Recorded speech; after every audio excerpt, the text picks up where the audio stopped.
Welcome to Stoic Psyche Wisdom, where we peel back the quiet layers of the mind, one story at a time.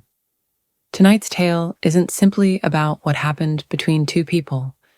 It's about the unsaid, about how tension can simmer beneath casual laughter, how desire can build in silence, how control can feel like chaos when it's wrapped in restraint, and how sometimes what unfolds in the stillness of a kitchen, under artificial light and the sound of a running shower, can change you more than 1,000 conversations. This is not just a story. This is a moment suspended in time. And by the end of it, you'll understand why some incidents live on long after the room has gone quiet. This is the kitchen table incident. Let's begin. Chapter 1. Stillness before the storm. The night had been long, yet the silence that followed the front door's click was heavier than any crowd we had left behind. The party was over, but something else was just beginning. I walked barefoot through the quiet apartment, the tile floor cold against the pads of my feet. A single hum broke the silence, the refrigerator's steady whisper, almost like it knew what was about to unfold. I reached for the wine bottle, half empty from earlier. The glass was cold in my hand, its slick curve familiar, grounding. But just as I tilted it to pour, I felt him behind me. Not heard, felt. Jake's presence didn't announce itself. It wrapped around me, warm, deliberate, inescapable, like gravity. His hands settled on my hips with a confidence that spoke of anticipation, not hesitation. Like this was a moment he had replayed in his mind, over and over until now. The light from the fridge spilled out beside me, casting a pale glow across the kitchen floor. My shadow merged with his, one silhouette. His breath hit the back of my neck, whiskey and something darker.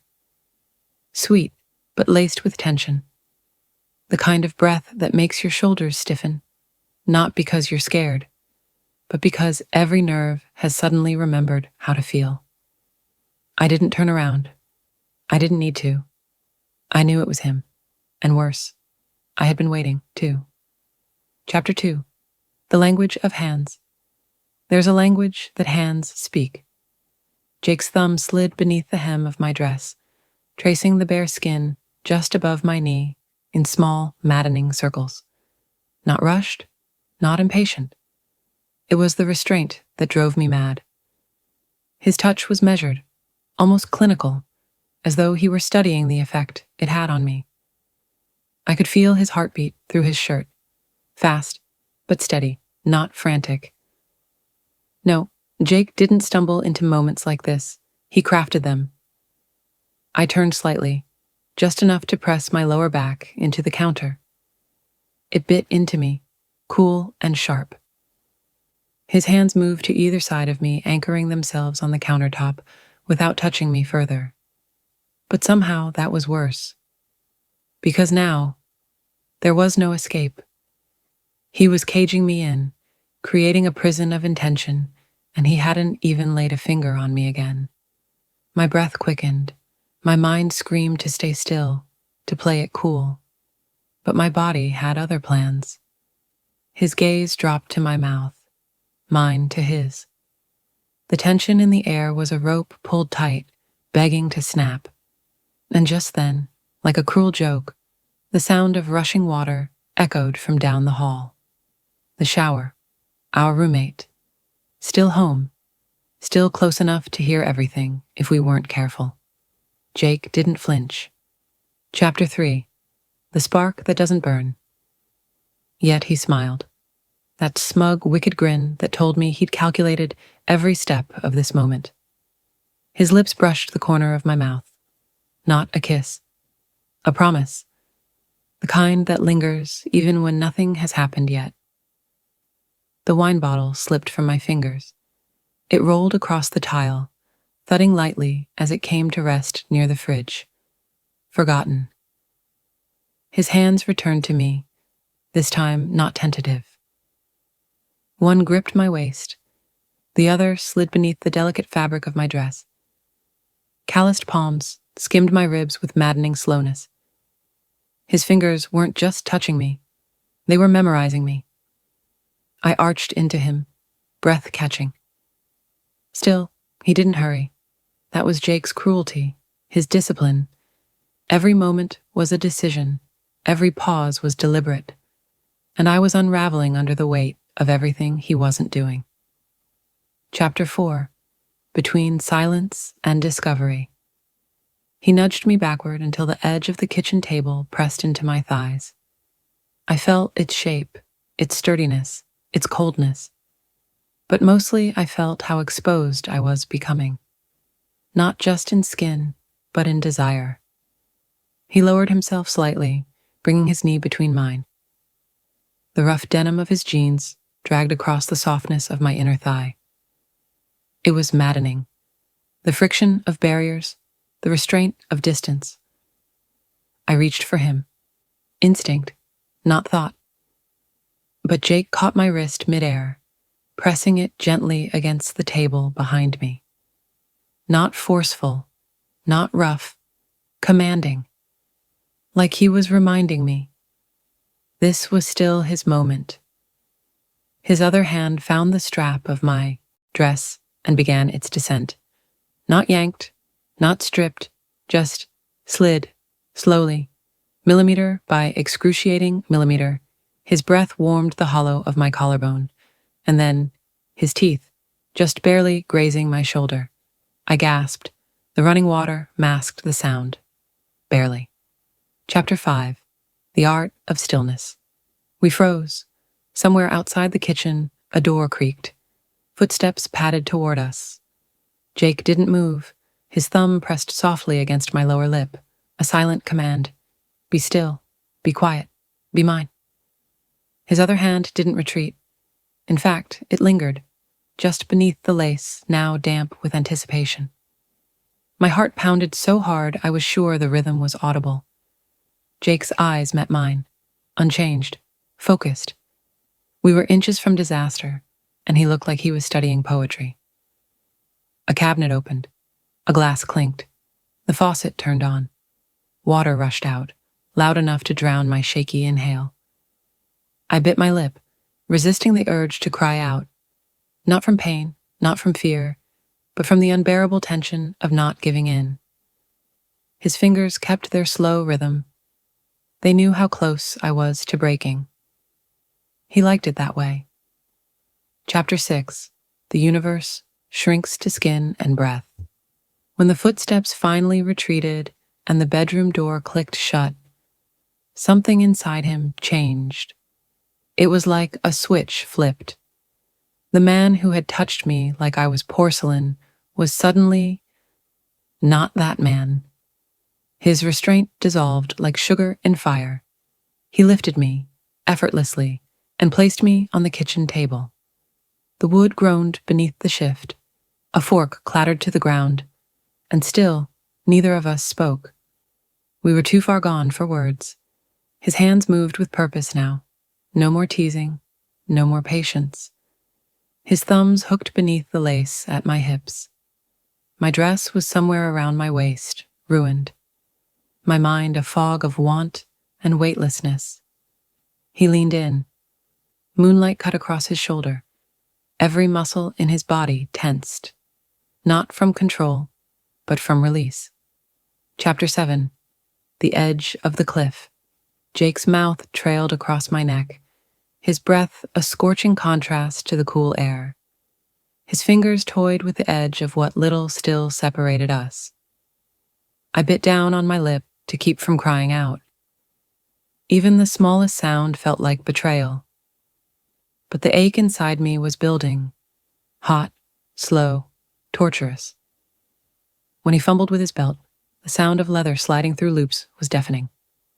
I reached for him, only to have my wrist pinned once more, gently, above my head. His eyes searched mine, not asking for permission.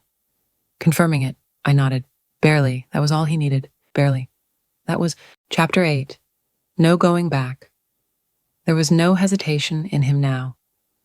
Jake moved like a man who had waited years for this one night, not in time, but in emotion. Every second felt like a silent release of something long held back. When he entered me, it wasn't rough. It was slow, deliberate, like a secret being whispered into skin. I gasped again, softer this time, not from shock, but from the terrifying beauty of it. Because in that one moment, every part of me that I had kept locked away came pouring to the surface. My legs wrapped around him, my fingers dug into his back, and my voice, shaky, breathless, said his name for the first time, like it meant everything and nothing all at once. Jake. He looked at me then, like he hadn't fully seen me until that moment, like whatever we were doing wasn't just about lust anymore. Chapter 9. Shadows and Confessions. Time collapsed into itself. There were no longer minutes or seconds, just touches, just gasps, just two people trying not to be heard and failing miserably in the best way. But as he moved inside me, something strange happened. Guilt crept in, not because it was wrong, though it was, but because it felt too right. This wasn't just an accident. This wasn't just physical. This was inevitable. I felt his pace slow, as though he was fighting the same inner battle I was.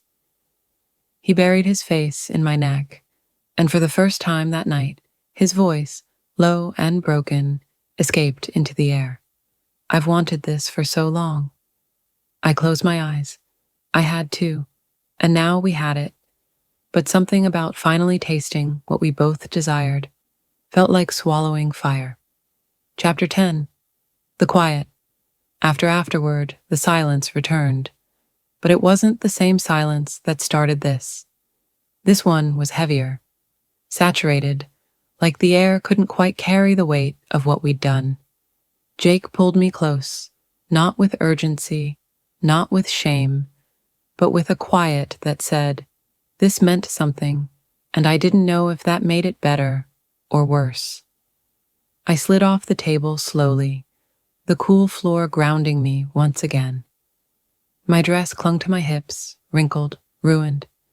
His shirt was unbuttoned, his belt undone. We didn't speak, didn't look at each other for a long moment. Because what do you say after that? Chapter 11. A Conversation Without Words. As I walked toward the hallway, I glanced back over my shoulder.